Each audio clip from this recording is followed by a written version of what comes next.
Brought to you by Mint Mobile. Stay tuned for a special offer at the end of the show. Hi, and welcome to the Mobile Tech Podcast. I'm your host, Miriam Chouar, and today is Wednesday, 29th. The 29th. I had to look. Sorry. Of April, me too. It's Moto Razr Day. We're here in LA. I'm here with TK Bay. Hi, TK. Welcome to my hometown. I know. Finally, we have an event in LA.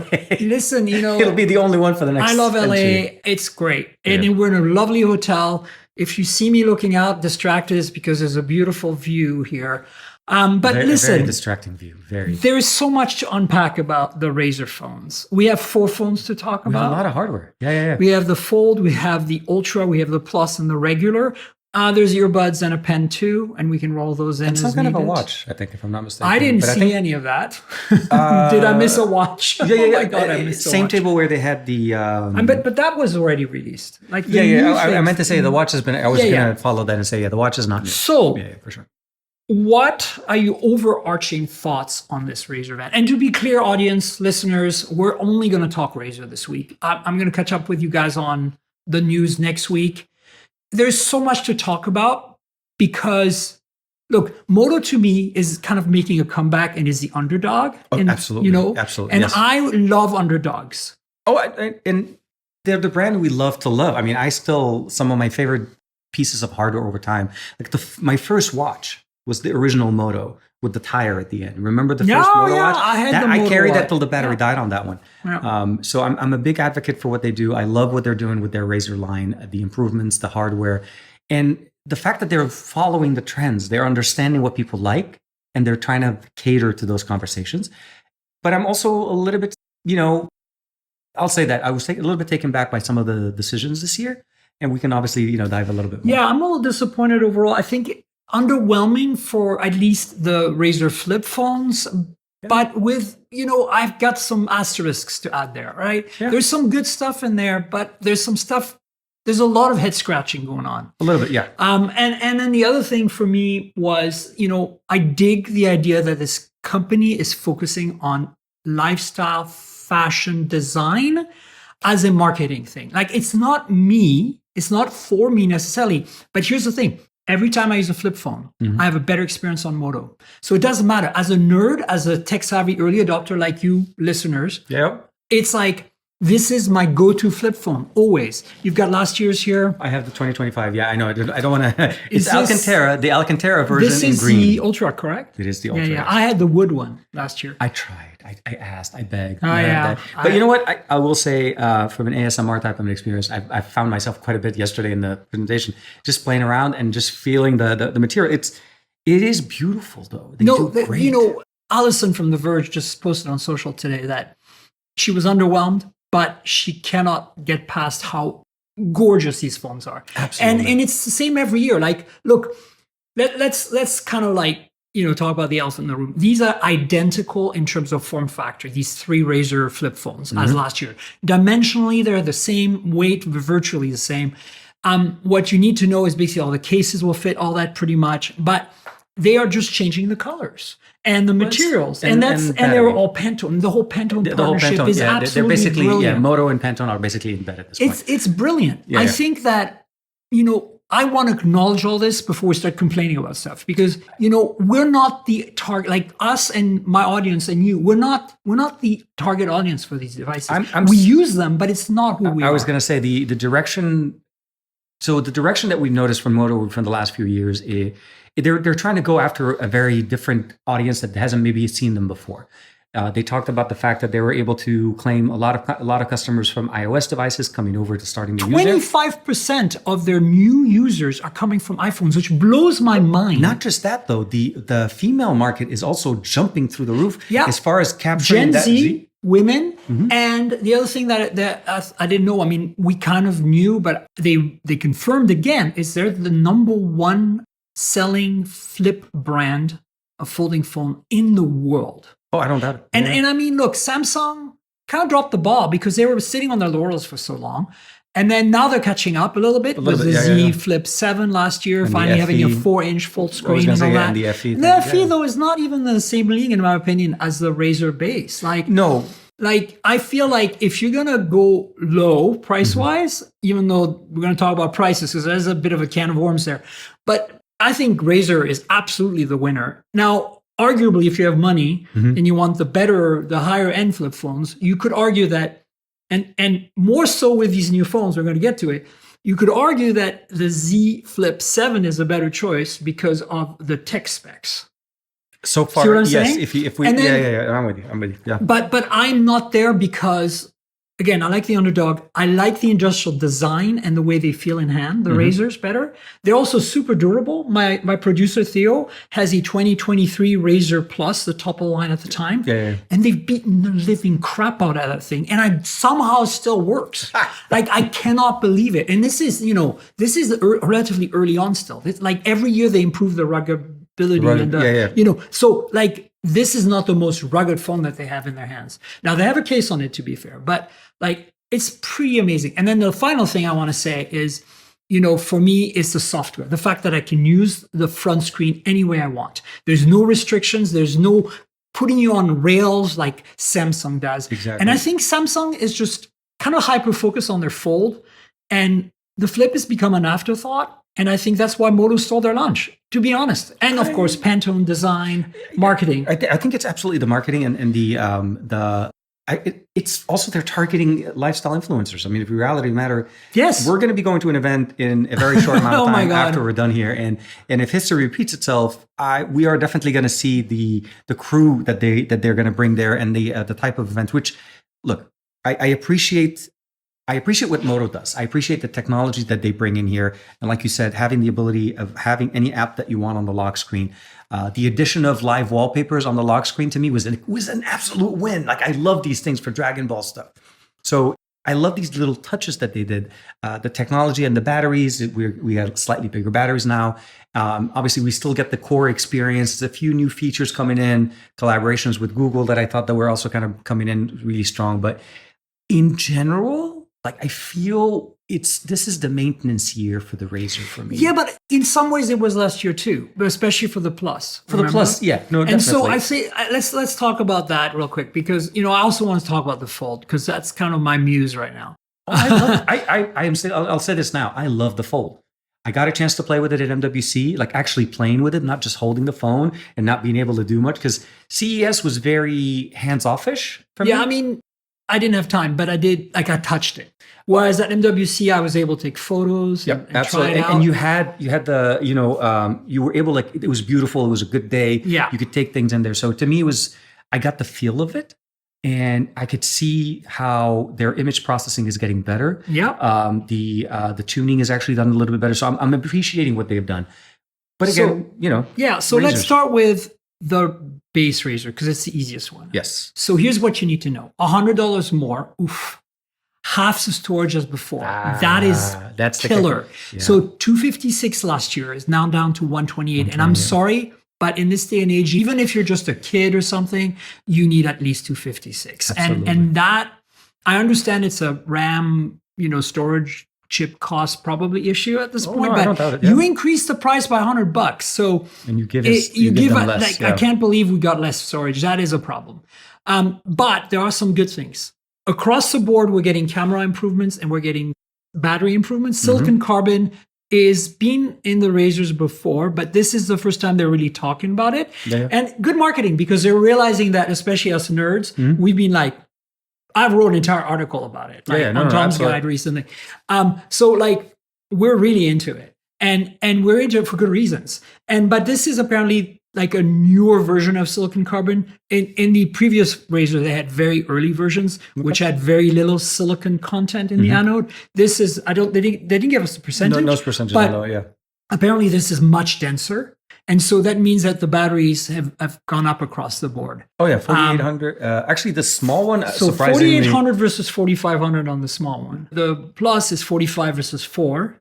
And then the Ultra is 5,000 versus I think it was 47. Yeah, it was like 47 or 48. So big improvements. Now that is nothing, to scoff at. Like it probably costs money. From my research and my article, I found out that it is more expensive to make these batteries. And it's more complex. But we also got camera improvements across the board. So that's starting with the Razr base.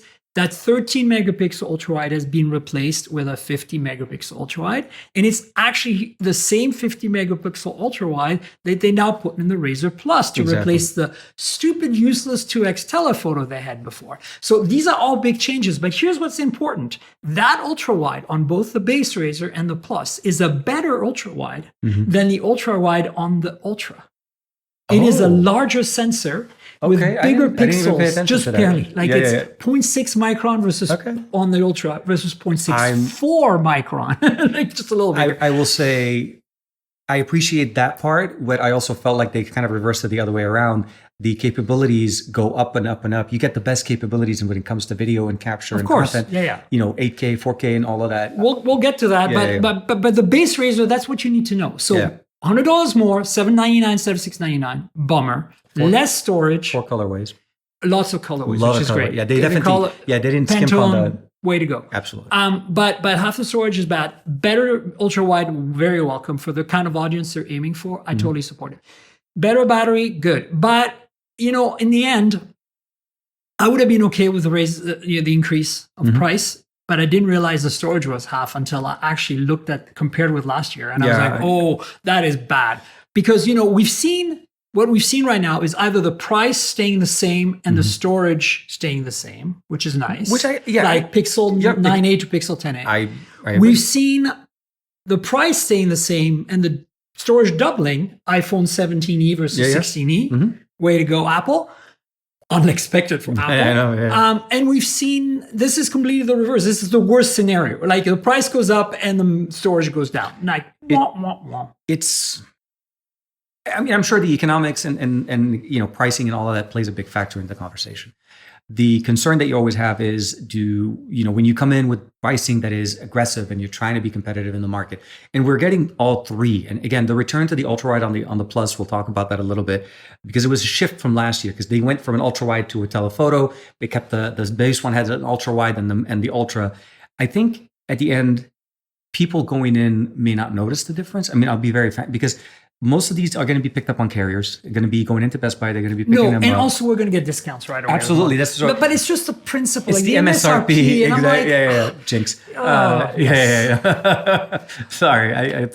I think, look, the only other thing you need to know about the Razr base is that it has a slightly newer Dimensity chip, 7450X instead of 7400X.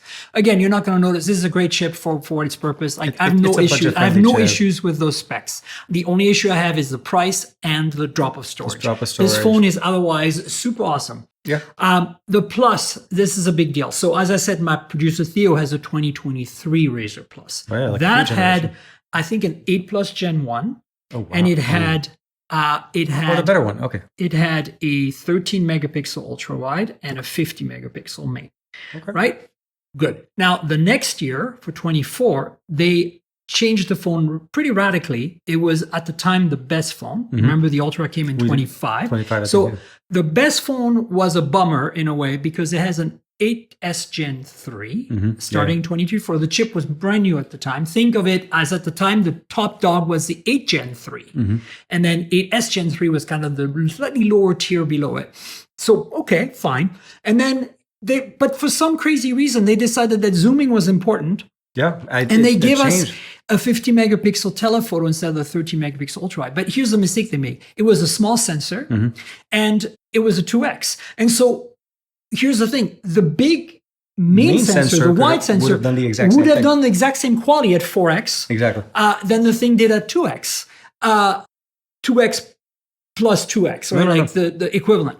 And we all scratching our heads, like, because ultra wide, like, you can't back up. Like, like, I personally appreciate a good telephoto. Don't get me wrong. I use it. I shoot at almost 2X all the time now, which is why these phones, like, my Oppo Find X9 Ultra here, like, it's stuck to 2X because I shoot almost everything at 2X. And with a big sensor, good light, good lens, great. Absolutely. So we were all very puzzled. And, that's also why Theo decided to skip that one. Because they're like, I want an ultra wide and I don't want to go down to the lower spec. Exactly. Right? So then last year, 25, yep.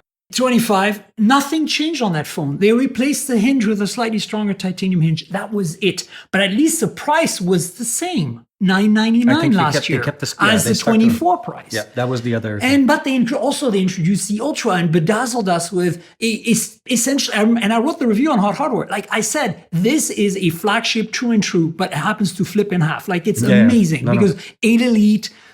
Solid camera, solid battery life, solid everything. Storage. They got it. I mean, we don't even have that on the new Ultra. That's the other thing. I know, insane. So my point is, like, I don't understand what happened this year because, okay, so 8S Gen 3 and 24 with a stupid tele. Then next year, same phone, new titanium. So still 8S Gen 3 with a stupid tele. And this year they're like, okay, we're going to replace the tele with ultra wide. Yes. And then we put a 2-year-old chip in there, 8S Gen 3. I am extremely upset that overall we didn't see processor upgrades and we'll get to the Fold, that the Fold doesn't have the best chip. These are the things. Everything else, I can live with the price increase considering the economy right now. And I understand, where they're at. But and the camera great and the battery great, but come on, the processors. And so I've got a whole thing to talk about. I'm just surprised how they were able to get the agreements from Qualcomm to support these devices for the amount of years they're going to be putting them in. But that's beyond the point. I think this should have an 8 Gen 5 because the 8 Gen 5 is the lower tier flagship chip. And this is the lower tier flagship Razr, right? And why that isn't? Especially with $100 more. It's $1099 now. Yep. Now, everything else is the same storage. All that's great. Yes. The ultra wide replaces the tele. Great, all that great. So it's a great phone, also, but one except color for the this year. chip. And a single color. And on it's the Plus. beautiful, Mountain View. I love it. It's green. You'll see it. It's closer to this, by the way. I don't know if you've seen this in the video. So this is the Ultra, but in the current version, the Alcantara. It's like halfway between that and the green of last year's base model. Yeah, that super bright green. Exactly. Yeah. So it's a little bit lighter, more foresty. If you go to hothardware.com right now and you look at the front page, you should see my Razr story, and there's photos of that in there. Look, I have no issues with the Razr Plus other than chip. I cannot believe we're getting for the third year in a row. Like, it's not just a 2-year-old chip; it's the third time they're using that chip in the Plus. It's pissing you off. You're fine. It's almost like so. I almost feel like it's designed to be a stepping stone. It's designed to be where you go see the base. You're like, okay, this is where I can save some money, but still get the flip experience and get the Moto experience at its core. And let's say you want to upgrade into the Plus, right? And then you're like, okay, well, I'm getting a little bit better here. But then you realize the improvements between the two are not very, it's a dramatic thing. The performance. I don't even know why their phone exists anymore. I'm not. I really feel now like that I look at the prices, I understand why. Because we'll talk about the Ultra in a second, and oh my God, there's so much to unpack there. Yeah. But my point is, last year, I really felt like because they had nothing but the titanium hinge upgrade, I was like, why does this phone exist? Yeah. You have the Ultra, let's go for that. Especially since people get it subsidized. Absolutely. Moto is very much in with Verizon, T-Mobile, AT&T, and even that in Europe. It was a US only model, the Plus last year. Last year it was. This year, yeah. Not this year, but my point is, it's like, so then you're like, why does it even exist? Because in the rest of the world, I can see how we want the multiple tiers, but it could be a carrier thing. It could be maybe Verizon wants that version. We need them to be. We need to have options. You can't go from base, and we'll talk George, about the Ultra. I blame you. George is awesome. I was like, but I didn't do it. No. Okay. I hear you. It is. No, I know. I saw his email this morning as well, but I appreciate. Yeah, I mean, I get what they're trying to do, and I understand the placement of it, but I feel like this is going to be the one you can see they didn't do a lot of homework in that department. No, and also one color. Oh, come on. Single option and almost consistent to what it was last year. I feel like, you probably, if you were on the Plus last year, maybe this would have been the enticing conversation to go over to the Ultra. That could be what they're trying to do. Previous Plus users wanting to upgrade to this year's Plus, they're like, well, it didn't really change much. Yeah. The Ultra is really where I should go, and maybe hopefully it's a tie, So look, let's get into the Ultra because look, I have there's a lot of good stuff here. Yeah. First of all, silicon carbon, we talked about it, bigger capacity, 5,000 a phone that small. Wow. Good. Second, camera system. So they have The a main- low fic main sensor On the now. main camera, yes. So that's the only one. I need to dig it out because I never remember what it means. It was. I'm gonna find it. Like, I feel like at some point, it's like when they said that, I was like, okay, so at least you're paying attention. You're trying to focus right. on that experience. It's called lateral overflow integration capacitor. So it's a wouldn't new have been able- technology yeah, I wouldn't have been able to say that it. basically, you remember when a backside illuminated sensor, BSI, came out, Mm-hmm. it basically captured more light and better dynamic range. It's the same thing again. What they've done is every pixel has an extra capacitor next to it. And if it's too bright, like it, gives you maximum brightness and that it would normally like overexpose that part of the image, Mm-hmm. the extra juice goes into the second capacitor. Okay. And so your dynamic range kind of improves because Okay. you have like basically a reserve Yeah. of accepting photons. I hope That's it trans- my understanding. Again, I'm an engineer, but I didn't dig into the engineering of this. Like this is I'm hoping it translates to better the images. point is we should get better low light, especially when you have a light behind a person. Yeah, backlit subjects. And Exactly. we should have better dynamic range overall. So this is good because this is one of the first phones. This is one of the first phones on the market Mm-hmm. that has this sensor in the West, at least. There's been yeah. some. Honor had think was one of the early adopters of the sensor. It's mostly used in security cameras. Actually, it's interesting. Okay. And automotive. Didn't know. Low fix. That's where it started. Okay. Anyway, so that's That's on the good. main sensor, so yeah. better battery, better camera sensor, main sensor, which is important on a phone that's a flagship, essentially flip phone. Oh, it is. But here and everything else spec wise, the storage. I mean, we don't get the terabyte option anymore. I was surprised. Like, it only has but honestly, one. that's overkill. I mean, I- for a flip I- phone. I- well, 512 is fine, I agree. I mean, but I like it the- reflects the pricing of the RAM and storage and stuff. if we saw the price point that we're seeing the current Ultra with the 1 terabyte, that would have made more sense to me. True, that but would- that's the problem. That's the thing. It's $200 more, guys. Yeah, and it's $200 more. It's $14.99. It's a $1,500 phone. It's literally you 15. can buy a Fold, probably on sale from Samsung right now for that price. actually the refurbished. Not that I'm trying to plug, but the refurbished Samsung Z Fold 7 I think came out recently. And look, I know it's not the same audience, No, I know, and I get it. Fold people are not going to look. but at I have a flips and- hard time wrapping my head intellectually around spending $1,500 on a flip folding phone. Somehow, my limit for that was like $1,250 in my head. You know what I'm saying? And at $1,299 last year, I was like, okay, the phone is killer. It has the best specs I at the agree. time. Yeah. But this year, it doesn't have the best specs. It's $200 more. You get a better camera and better battery. But here's the thing that irks me and drives me nuts. Okay. 8 Elite. Okay, again, in the same way as the 8S Gen 3 on the Plus should be an 8 Gen 5 now, especially because it's the third time in a row they're doing the same chip.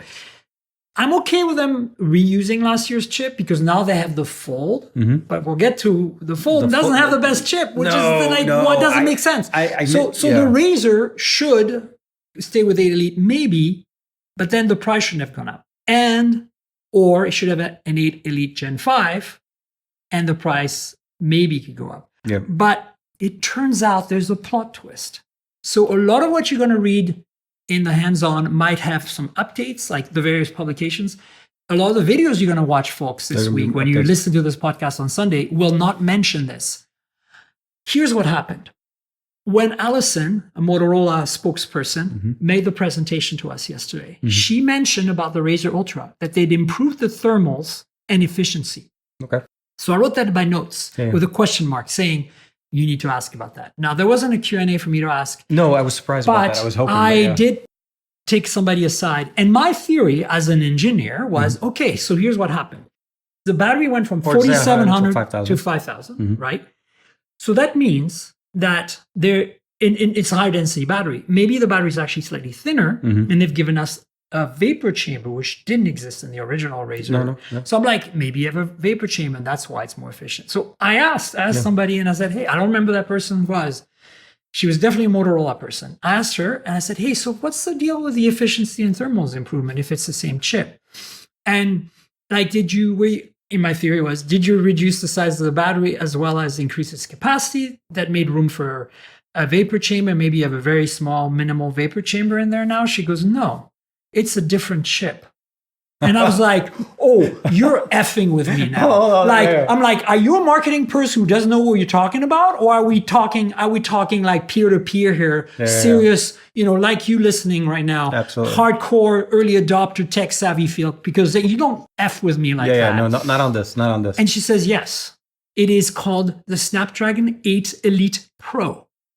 And literally all my red alarms are going off, the klaxons in my brain. I'm like, why did we not get anything from Moto? Exactly. Or from Qualcomm? Yeah, I was about to say. And I'm like, what is going on here? Are you messing with me? I'm like, okay, I need to see specs. Like I'm thinking to myself, okay, it's not unusual for Qualcomm or MediaTek to make one-off chips for people, and they tweak the clock speeds and they remove about cores. The Oppo 7-core version of the exactly on the N5, last year on the N6 and the N5. It's on the N6 too, yeah. So my point is, like, it happens. Also, they remove cores, like they do on this MacBook Neo that I'm recording on. Like, all that happens. Okay, so fine. Yeah, give me specs. She brings me a spec sheet. Now, I don't have the specs of the 8 Elite memorized. I'm not that much of a nerd, folks. But they look normal to me. There wasn't any missing cores. The clock speed seemed right. The Adreno is 830, which is the normal GPU. So I put it in our chat room with a bunch of journalists. And I said, guys, this is what they sent me. And supposedly, and everybody's like, Miriam, no, this is an 8 Elite. You don't have to worry about it. So I was like, I'm going to ask Moto. I asked them like yesterday afternoon. They didn't answer until this morning, just before the deadline. Conveniently. And they did confirm that it is indeed a custom chip from Qualcomm for Moto called the 8 Elite Pro. And it has a slightly higher clock speed on the CPU and a higher clock speed on the GPU. And it's been optimized in software and in microarchitecture to be more efficient in thermals and stuff. And good. But why didn't Moto tell us this? And now half of our articles are wrong. And why is it not front page? I had in my video, go to my YouTube right now, guys, and watch my hands-on video, youtube.com/mobiletechpodcast. And I actually talked about that. And I removed it from my edit because I'm like, well, it's not true. So I'm not going to chance it. I should have left it in. Like I had a whole thing about that. And I don't want to redo the video. I'm sorry, guys. Well, no, I mean, you'll have more opportunities, hopefully, with the actual reviews and the actual hands-on experience. Because the amount of time we had to spend with them was very short. It was rushed. Yeah. Because once we were done with the presentation and where we didn't even have a Q&A, we got out there, and you're not by yourself. There's a crew of people. Everybody's sharing phones and I mean, it was a beautiful it was a beautiful scene. I mean, one of the most beautiful places. Henrik Fisker's house. Okay, I don't know who Henrik Fisker is. The car designer.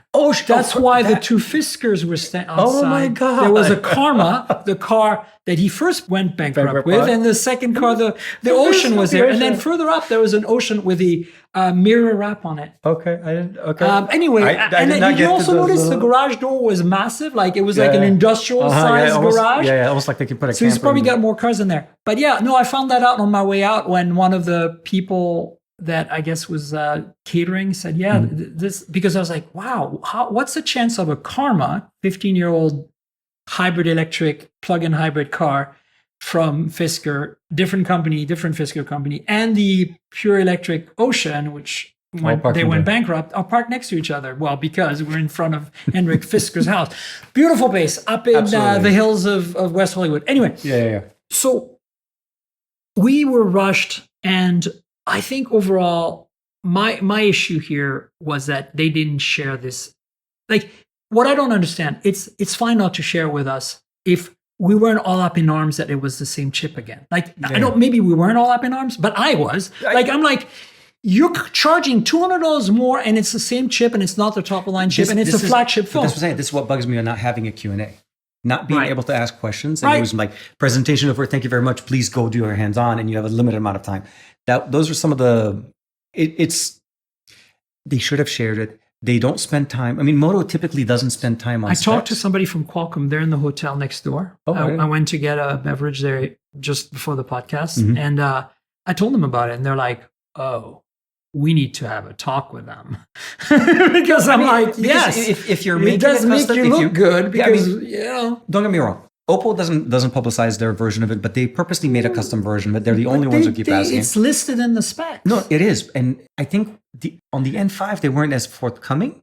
On the N6 they were basically pretty much the same. Yep, it's exactly the same. Yeah, exactly. And I think I appreciate them just owning up to it, because by the end of last year with the Z Fold 6 and everybody was, talking about like, we went with the full version as opposed to whatever. And the reality is you don't even notice the difference. You don't notice the difference at all. And if you have to bin it's cheaper because you get a bin chip that's, essentially has a core disabled. And more importantly, like, why not? Like, I think if you're worried about thermal efficiency and stuff on a really thin phone, having a one less core, it makes sense. I get it. Oh. Anyway, look, No. the thing is, this is a reality. So it's a slightly custom chip, and that's okay. But why? Like, this would have been, to me, this is a marketing selling point, because you're talking to the non-design Gen Z women creator. Yeah, we have a special chip. This is custom made, and that for us. is why we didn't upgrade to an 8 Elite Gen 5, but we did work with Qualcomm to make this Moto a better experience. Mm-hmm. Then we would have been okay. It's better. It's easier to swallow the $200 price point, right? You can understand it. Yeah. I don't understand. Like, who is running marketing here? Like, sorry, Moto, but like, come on, you're nailing it on so many fronts. I have a feeling it probably was a faux pas on the sense of they didn't realize it was a Pro. And then half the people knew and the other half didn't know. Yeah. Even our PR people didn't know, and they had to dig it out. So this person, clearly, whoever I talked to, knew. No, and they weren't making it up because they brought me a spec sheet, Anyway, look, it's still at this price should be an 8 Elite Gen 5, even with one less core, like a bin, and half because the storage, you're making a flagship flip phone. And as soon as you say flagship to me, your mess is it's like let's talk about nothing. And they're flagships, which in my opinion have never been that great. I would much rather have the 4A Pro than the 3 from last year right now. I barely got my hands on the 4A Pro. No, it doesn't have wireless charging. It's about the only difference. Yeah. But I think camera-wise, it's a better phone, 100%. Even though the cameras are still not, there still needs some tuning there. No, I mean, like, I've said this on the show before, and I've told Carl when I saw him in London for the launch. It's like, you stop making flagships. Just focus on this A series. Yeah. This is where you're nailing it. This is where you live. Make a flagship when you can, and really don't mess it up. Like, go nuts. No, exactly. Like, don't. I'm not saying ultra level like this Oppo that I have, the X9, but I'm saying like maybe pro level, like something that competes properly with the S26 Ultra, the iPhone 17 Pro Max, the Pixel 10 Pro XL, or whatever it's called. The name, I know. No, but here's the thing: Pixel is a bit of a problem because the tensor chip, and I'm a hostage of the Pixel world, like, as I always say, Stockholm syndrome. Yeah. Like, but like the chip sucks. Like, I literally, it's starting the BS from my Pixel. It's what I started since whenever it came out, September. Yeah. Well, it hasn't even been... The slowing down, heating up, performance decrease. It needs a factory reset thing. It's starting, and it doesn't matter because I'm gonna get another one in 6 months or 3 months. Sure. I mean, well, the A should be out in about a month. But I'm or so. frustrated because until about a month ago, it was just fine. And now it's just like, I could also be the monthly software update that's missing. I mean, usually you'll get hit and misses with those, but yeah. And in that sense, maybe I shouldn't have thrown Pixel in that pie. But if nothing can do a proper flagship at some point, please do not put a lesser chip in there. And that's my problem with Moto right now. And that really, really segues us really nicely to the Fold. Because the Fold is phenomenal spec-wise. The price is $100 less than the Z Fold 7 at $1899. It's a lot of money. But that's my point. If you're going to spend that kind of money, don't F with us. Give us a freaking 8 Elite Gen 5. They put an 8 Gen 5 in there. That's the chip for reference. Okay, if you're listening at home and you're following, that's a chip in the OnePlus 15R, which costs what? $500 or $600? I think it was like $799 when it whatever. First came out. It's an affordable flagship. It's an affordable flagship, and that's fine at that price.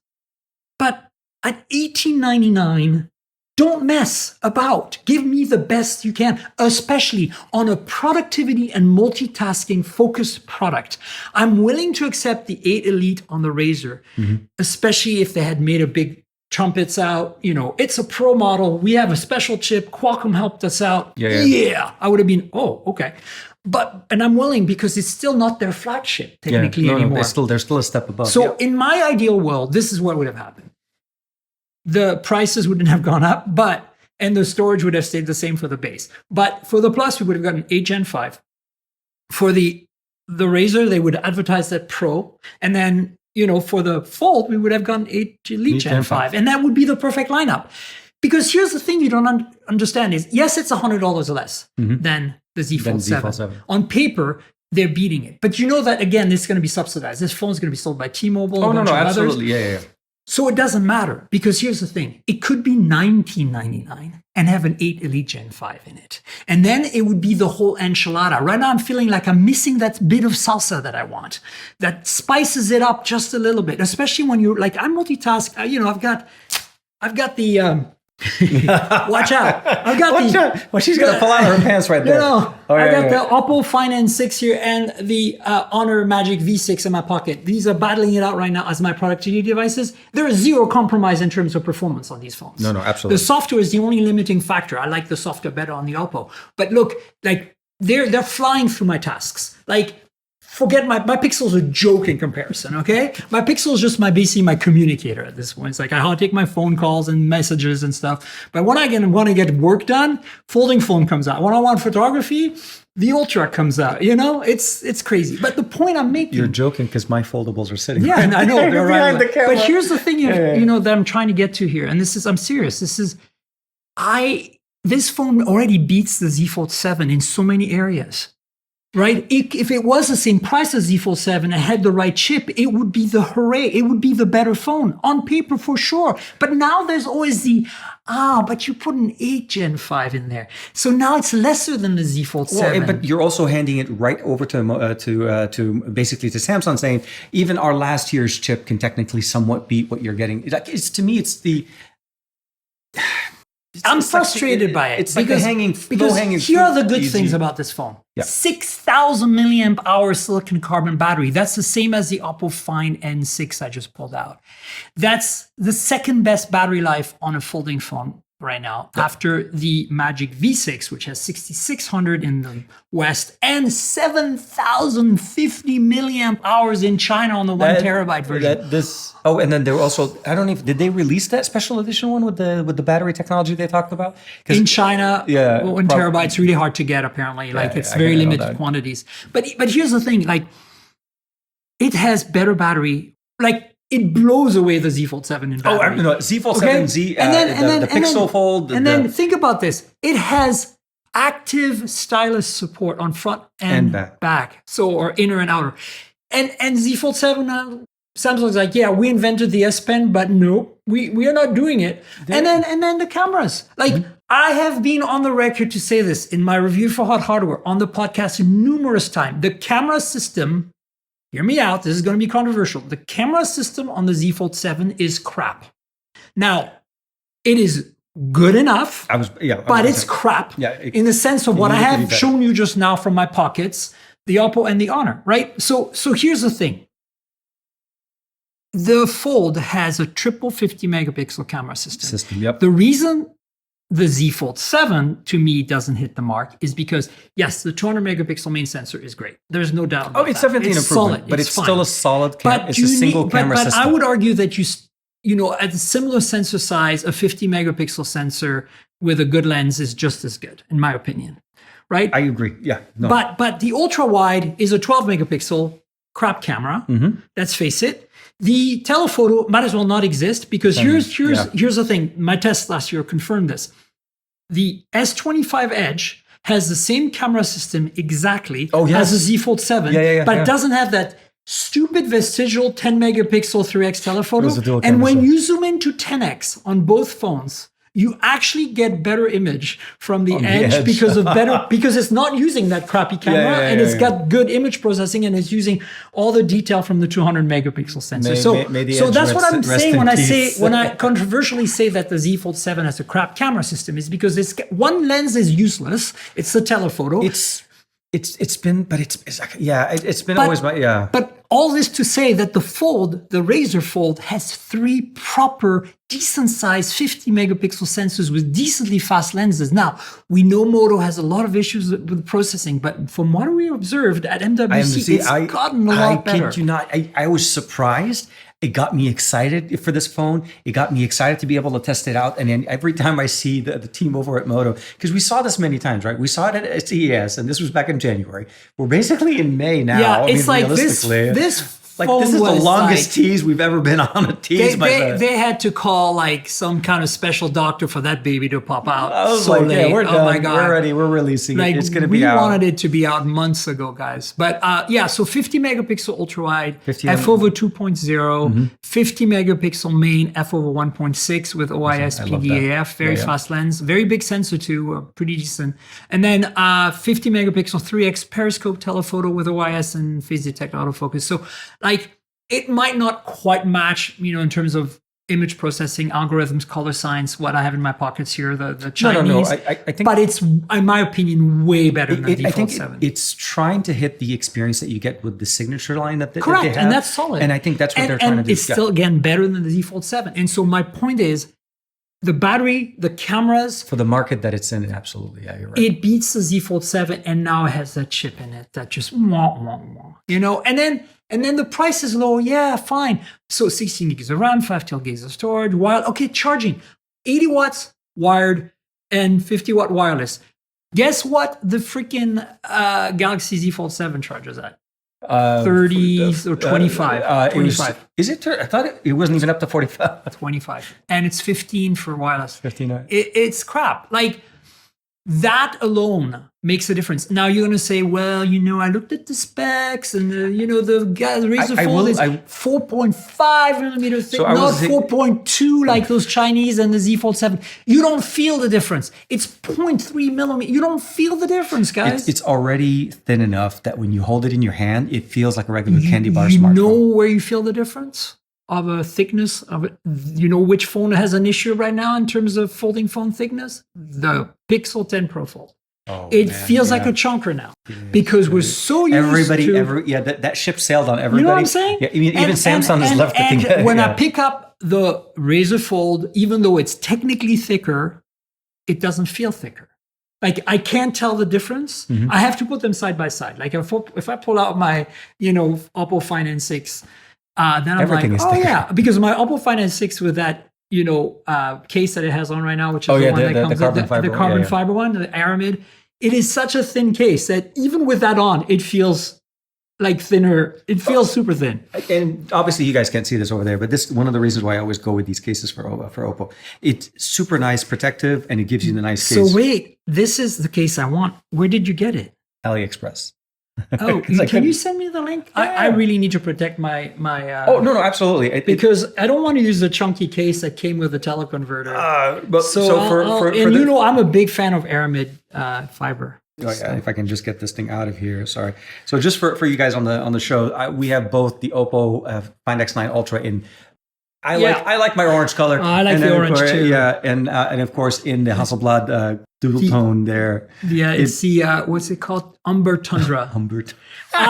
So folks, just in case you're wondering, you're listening to a podcast wondering like what's going on. So there's a video version of the show. You can get it in advance, a day in advance, for $5 a month every week. Because if you join my Patreon, patreon.com/TNKGRL, that's how you watch us brandish phones. Let's put them up a little closer. There we go. Look at that. So just because I always love to do that whenever I find a friend that has the other color. Because I think out of our friend group, it was myself and I think Mark Linsing that got the orange, and everybody else. I love the orange. I just because there's a case, the custom case for the carrier that has the camera grip on it. Yeah. Is exactly the color of the Umber one. So I felt like you knock it out of the park by I want this case. But how much was it? It's like $16. Oh my God. Perfect. Yeah, no, and I found the original. Does it have magnets on it? Oh, absolutely. Yeah, no, that was the whole reason. Oh, even better. Because the one they sent us, the orange one, although looks beautiful, and I mean, not everybody got it, maybe, I think, but I need the magnets. Like, Same. A lot of the content that you saw from my videos on Is that brand on Ali? Do they do other phones too? Should I buy like a whole bunch of cases? That's $16. I'll just buy that 5 case of over them. there is on my X300 Ultra. Cool. I typically will always make sure to find some type of case that has it, and if it's not, I always add the magnet myself. But I just have a hard time finding. I just these wanted cases, to keep so- them. Yeah, this is thin, this is beautiful. exactly what I keep want. it there. Yeah, All the ports there, and I had it on my Find X9 Pro, and nice. it's nice. Yeah, I'm with you. Well, the I Find love- X9 Pro came with an Aramid case from Oppo, at least in my box. It did, and it was pretty great. That was honestly. the case that came for the camera. Yeah, but I used it. It was fine. So that was my only thing about that, because it had the It doesn't have railing the on the magnets side. either. Yeah, and it doesn't have the magnets. That was I need. We those. now go back to our regular programming. Back on the show. Look, here's the thing. I am very happy. I'm not gonna. Okay, I'm accepting the fact that it's 8 Gen 5. There's nothing we can do about it. I hope it doesn't affect productivity and that insane responsiveness I get on these other folding phones. But we should celebrate the fact that in the US you now have competition. You can buy a Z Fold 7 and get a crappy camera and crappy battery and a great processor and a really sexy looking phone. I love the squareness of it. Push Samsung. This is going to Exactly. push And Pixel. you can now buy also a Razr Fold, which has better imaging, better battery, front-facing camera. 32 on the outside right. and a 20 on the inside front-facing camera. better batteries, maybe a slightly worse processor, but overall you won't probably notice, and it costs a little less. So I think this is great news, because these other 2 phones I have in my pockets, you have to import. And, there's all problem. I have no issues overall with reception on these on all the different SIMs I use, both my Canadian and US SIMs on various carriers. I don't use Verizon. Sorry, George, but he knows that, we can't use Verizon on the Chinese phone. So I would love to. But the point is, it's not a big deal that it's missing some bands. It is, though. It is. So if you really are living in an area where the only band that works for you on T-Mobile is that one band that you can only get on US sanctioned phones, these imports are going to be an issue. And so now we know that this Razr Fold is going to support those. Yes, and I like I said, the lineup it's fantastic that we're getting the lineup now. Unfortunately, we're not getting the signature device. There were other devices released in Europe. So the Edge, which is like a mid-ranger, maybe and it's very sexy. I feel like it's not coming. So last year they said they wasn't coming, right? And then maybe a few months later we got a variant of it. I think at the end of the day, we need a proper candy bar. Don't get me wrong. I think the Fold is an amazing device, and when you close it, it feels like it's a candy bar style device. But it's going to be Except in the for that camera bump. Okay. So functional camera bumps, I am all for. I am 100%. I have a phone there that the camera bump is thicker than the phone. I know. But when you see what Oppo was able to pull off on the Ultra, it's definitely a camera bump, but it's 5 not cameras. It's There's not 5 cameras on the back. It's not of that. insane. Yeah. It is. This camera bump, okay. I have no problems with it per se, because I'm on board. I want the better cameras. It is, how the Z Fold 7's camera bump, especially because it's so, wobbly. It's still going to be wobbly. Is pretty tall, but it's not like this is doubling the thickness of the phone when closed. Well, I mean, I measured it. I measured it. It's literally doubling it. It's insane. It is, but the beautiful thing about it, again, I'm not trying to justify it, but it's sitting on the other opposite side of when you're holding it. So when you hold the phone, you don't feel the bump. But you're right. If you're looking at it sideways, you're like super, super skinny, and then you look, there's the bump right there. And I know that kind of looked weird on camera. I think for the intended audience of this podcast, it won't matter. But I think for somebody who needs, who's really kind of like, I want to replace my candy bar with a folding phone because I want that productivity and the extra canvas of having the screen real estate. They might find it a little grating that camera bump is so big, because you'll notice in your pocket, right? I mean, look, again, the Z Fold 7 also has a bit of a chonker there, but it's not as bad. And it's also narrower and takes up less space. But, I think maybe some case companies will be creative enough to give us good experiences. Yeah, and I think also, I'm curious to see, like, I don't want to be cynical, but I'm frankly curious to see if this makes even a dent for Samsung. Like you're saying, well, this is going to put Samsung on notice. And in some ways, yes, because they have competition. But here's the reality. I think that the majority, like everybody I know who uses Z Fold 7 right now, that is not one of us media or one of my beautiful listeners who buy a new phone every 3 months because you guys are awesome. Folks in PR that I talk to, or the average super productive person that has Z Fold 7, like they would never go to anything else. And in the old days, it was because they had a Note and they used the S Pen. Now they can't use the S Pen. So maybe that'll bring them to the Razr Fold, because the pen, we should talk about the pen. But what I'm trying to say is that when you walk into a store, and you upgrade your phone, which is people do every 2 years or something, the rep's not going to steer you towards the Razr Fold. No, and that's the problem. And that's my also point. not going to be that's in the why front. I'm not sure it's You're going to walk threaten. into Sam Apple, and then you basically. I don't think it's going to threaten Samsung very much. I'm worried about that. It's not necessarily the threat, I would say. I would say it's so Samsung finally worked on the design of the actual Fold for the Fold 7. The Z Fold 7, finally. It's a dramatic, it's like it's not even in the same family as the previous Folds that we've seen from them. It's like them sitting on their ass doing absolutely nothing for years and years, and all of a sudden going, oh crap, Oppo Find N5, oh crap, Magic V5 and V3 then, and going, oh, we need to do something like that. But at the time, if you look at the timing of when because as you can imagine, the device design doesn't typically happen in a short amount of time. It takes like a year, maybe even a year and a half. When the N3 came out, or where the Open came out, oh my God, OnePlus, it was a revelation. It was available in the US, it was compatible, and it was so thin. I feel like that made a nudge. It's crazy. It's crazy. I want to, as an aside, we've all been lamenting for the last 3 or 4 episodes how we're not sure what OnePlus is doing and where they're going and what's happening with them. God, and now the latest rumors, again, we're going to talk about the news next week, but the latest rumors is that OnePlus is going to get rolled into Realme, which is fine in a way because Realme makes great phones. The real flagship. I have reflected upon this many, many weeks now, and I have a theory. And the theory is that the OnePlus Open is what killed OnePlus. Pourquoi? Why? Pete Lau, you stepped on our toes. It sold better than the N3. But it was intended. So, okay. So, I don't want to get into politics in the sense of what they do. I'm not. It's just Oppo created. Okay, so the OnePlus brand was always. But you see where I'm going with this. No, I absolutely get it, and I also see what's going on as time goes. Since the N3, since that release, since the 13, because it's been a shift in approach into the US market. The OnePlus Open and the OnePlus 13 is what killed OnePlus. They were too good, and they were a threat to Pete Lau's little empire of Oppo, because I don't think, and look, again, I've said this on the show before, I love Pete, I respect him, he's done great stuff, but he doesn't understand, he doesn't have a worldview when it comes to phones. He's got a very China-centric view. And there's absolutely no reason in my mind that OnePlus can't be the Western brand and Oppo can't be the. That's what I was thinking. It absolutely, you need to put OnePlus in the markets where you can't go, where you're not present there, and utilize the fact that they're in this market already. What they're getting us right now, and what we saw. I mean, again, I'm not knocking about the 15. The 15 is a great device.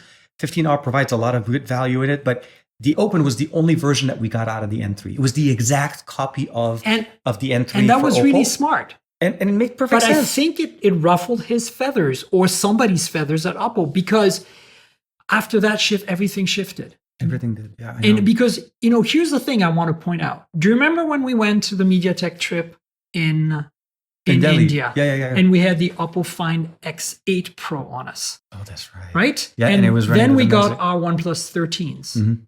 I'm sorry, but the OnePlus 13, as awesome as it was, and I do believe it's the best bar phone they ever made, because the 15 is not as well balanced. Like the 15 has better strengths in some areas, but it's not as well balanced in my opinion.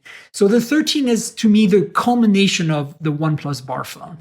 But it didn't step on the X8 Pros because it was missing a camera. The X8 still had that little bit of an edge. That's exactly my point. There was never a threat here. The only threat we had, I don't think it was a threat really. It was logical financially to make a phone that was branded differently and was identical otherwise. And they N3 went Qualcomm and the over. Open. Yeah, they went Qualcomm. No, but the N3 and the Open. That's what I'm talking about. Exactly. It's a label. It was absolutely a label and a what version I think of the happened software. was that they made these phones. At the time, it seemed to make sense. We share the economies of making a folding phone, so OnePlus doesn't have to make their own. And then OnePlus oversold the N3. And because we loved that phone. Because us, the Western media, went nuts about the OnePlus Open. And all of a sudden, it just went up. And, Oppo didn't even offer me an N3. They offered some of the media an N3. Now, it was China only.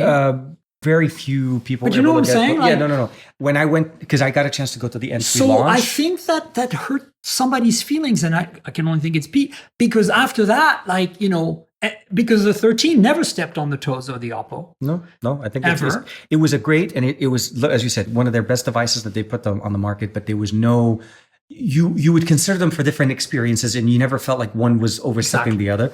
And I think when we went on the 15 was not even in the same ballpark as the Find X9 not even the Find X9. I hope in some ways. I hope if the combination with Realme does go the way it's what we're hearing, it makes sense. It's a reach as far as being able to combine. The GT8 Pro was a phenomenal phone. No, absolutely. Realme's been knocking it. That this is no question. Realme has been when they go into the pool of parts at Oppo, since they're both children, parts bin. Realme when has Pete's been going, not looking and they go like, oh, let's grab this. Because for a while I felt like Realme was picking at last generation or the generation before, and they started literally to step forward with a lot of their technologies, and I appreciate that. So having them together, having the kids work together to make a better product, I don't disagree. I think it's a great opportunity. I just hope that the presence of OnePlus in the US does not disappear, because having Realme as a brand in the US is a tougher name to try to convince US buyers that this is a value or this is a device that works. OnePlus has been in the game for a while. So find a way to combine those two names, like the Real O, the Real OP, or OP Real, whatever you want to combine the names. But I'm excited for that, and I want to see more things. So the whole reason we did this aside is to point out to you that in the same way as I feel that OnePlus Open was a disruptor because Samsung was sitting on their laurels, I think the Razr Fold, even though it doesn't have the best chip, is a disruptor for Samsung. But I think it's a bit lesser. And to Pixel, and I hope it also pushes Google, because the moment both of these main players start adjusting and appropriately giving us technology. The problem with Google is I don't feel like they have any concept of threats from other companies. They are literally on their own train track, doing their own thing, and they do not give a flying F about anyone else because they don't have to. Because they're Google. They have billions of dollars in the bank and they can do whatever they want. And so I really do hope they step it up. Or in fact, part of me hopes they don't even make Pixel 11 Pro Fold. If they're going to bungle it and mess it up. No, I know. Anyway, let's talk quickly about the pen and earbuds before we wrap up, because here's the thing. You cannot get a S Pen for the Z Fold 7 at all. Have that. No, they took out the digitizer. Even if you were to buy one, it wouldn't work. So the fact that Moto sells a little cylinder that has a USB-C plug in the back, and you can slide your little pen in there and it charges. It protects it and it charges it. And then it looks like a cigar, but it's not a cigar. It has active stylus. It has a button on it, and it works on the inner and the outer display. That's should be really nice. So again, Oppo does the same. Honor does the same. And some of you are going to lament the fact that it's not in a case, built in, or whatever. But you know what? That's not a huge deal.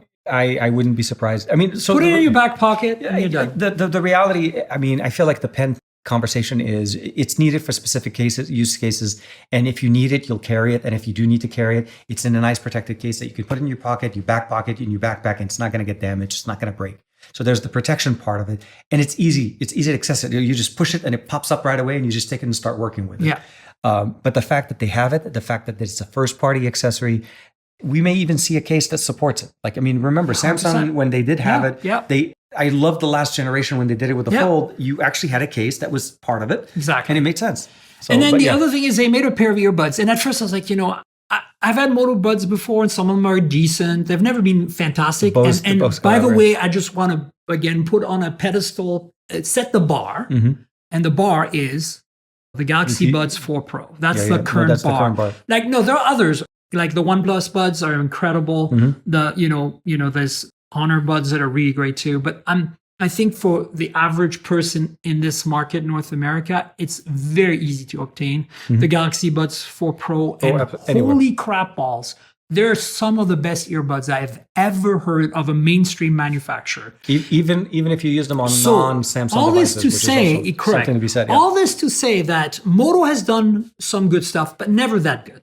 And so, but I looked at the specs. Like, at first, like this, I was like, oh, they make buds. And there was no Pro Ultra name, it's Plus. And I was like, it's probably, they need to have that in their ecosystem. Great. But then I looked at the specs. Dynamic driver, 11 millimeter with a balanced armature from Knowles. That went like, whoa, wait a minute. That's pro level gear stuff. And that should, if tuned right, should sound really fantastic. Now, the tuning is by Bose. Bose is not my favorite for tuning, but Harman is, really the king here. In terms of mainstream tuning, but I didn't get a chance to try them because I don't want to. That was not at a public event. But I will request a pair and try them out because the specs have me excited. LHDC codec as well. I was surprised to see that they went with all of Moto support LHDC for years now. Oh, I didn't realize that. So if you have OnePlus buds, I do, my favorite buds. I knew Xiaomi supports LHDC as well because that was one of the places I used to be able to use. But when I saw that on the spec sheet, I was like, okay. Yeah. And it's LHDC 4 and 5 too, so the lossless one. Anyway, but 6 mics as well, let's not forget. I mean, it has the paper spec. The only thing I think is missing wireless charging on the case. But that's it. I don't care. Yeah. So, that's it. That's what we saw. The Fold, yesterday. the Plus, and the Ultra support reverse wireless charging. Yes, you can technically hook it up by wire and still 5 watt, I believe. Which is more than enough for buds. Totally fine. Yeah. No. So look, a great lineup overall. Some caveats, I guess, some reservations. For me, the big reservations is, first of all, the thing I'm most annoyed with is this 8 Elite Pro situation. The second thing I'm most annoyed with is that the Fold has an 8 Gen 5 that even an 8 Elite would have been better. Because, have the space too. I mean, I felt like... I don't know. It's weird. And then, but kudos for the silicon carbon batteries, the fast charging. Kudos for the camera improvements across the board. Absolutely. Design, colors, all that stuff we love. Mwah, beautiful. And then, a pen support, all these things. The big question for me is, we'll get devices pretty soon, I'm sure. Hopefully, and it's going to be, now that I'm used to the productivity on these two phones, do I have any hiccups? Anything, not software hiccups. I'm saying like anything that I feel like, it's missing. Oh, yeah. That'll be the test. Because now I know what I want and what I expect. The bar has been set. The bar has been set. Yes, it is. I will never give up a folding phone. I will still have my Pixel because, for some of the software features, it's still my favorite platform. And they keep me hostage, as you know. But I haven't been able to go to a folding phone from Pixel because a crappy processor and thick and bulky and all kinds of issues. And it's not going to happen. It's never going to be competitive. Even if they manage They're not trying. They're not trying. Yeah, no. Again, they're on that track and they're doing their own thing. But that's why I always have another phone in my pocket, at least 2. And one is I always have the other ones I'm testing, right? Yeah. But for me, a folding phone needs to have the best of everything that you can deliver in that form factor. And that's right now to me is those 2 phones. The Magic V6 from Honor and the Find N6 from Oppo. And I lean towards the Oppo because even though, I think the screens are brighter on the Magic for sure. No, for sure. The battery is obviously 6,600 milliamp hours, a lot more than 6,000. I feel like the software for me is so good on the Oppo. It's just, and the camera tuning. Honestly, as much as I actually think the telephoto on the Magic is slightly better than on the Oppo, but Hasselblad color science and Hasselblad tuning and imaging that comes with it. Oh my God, it's amazing. It absolutely. It's like having a baby version of the Ultra, at all times with folding experience and a folding experience in one shot. I'm wondering if at some point we'll see the flip again, the N6, like an N6 flip, because that N3 flip was so good. The flip series kind of went to the side. It had 3 cameras. Yeah, it had a telephoto. It had a Hasselblad. It had a 9:16 aspect ratio display. It had the alert slider. My God, that's another Oppo that was supposed to be a OnePlus. I feel like. There was it was the N5 was the last one to carry it. So my brother, I gave my brother the Open, and he basically used it till it died. Let's just say that he loved it that much. He broke it. The internal display was gone, and it was purely because there was I mean, he admits to it, but the experience overall is he loved that phone. And then when I got him into the N5 because I got the N6, he's like, wow. Yeah. Wow. And I was like, yes, that is the experience that is Oppo. You have to use it, and you're like, wow. I mean, honestly, I'm sorry, but I know I've been gushing about Oppo for the last few months. I would say that since the Find X8 Pro, like even the 7 Ultra, Yeah. X7 Ultra, I took to Antarctica. I remember that trip. But it was a Chinese market phone, so it had some issues, with the software. Some things didn't work. But I think since the Find X8 Pro, for me, Oppo is my first choice of phone, other than having to have a Pixel because I'm a hostage. No, and I'm with you. And I don't know how to explain this to folks, but it's like OnePlus on steroids. And if you love OnePlus as much as I have, and that's also why we lamented ourselves earlier about what's going on with OnePlus right now, because look, just jump over to Oppo because they've got it nailed. They are killing it.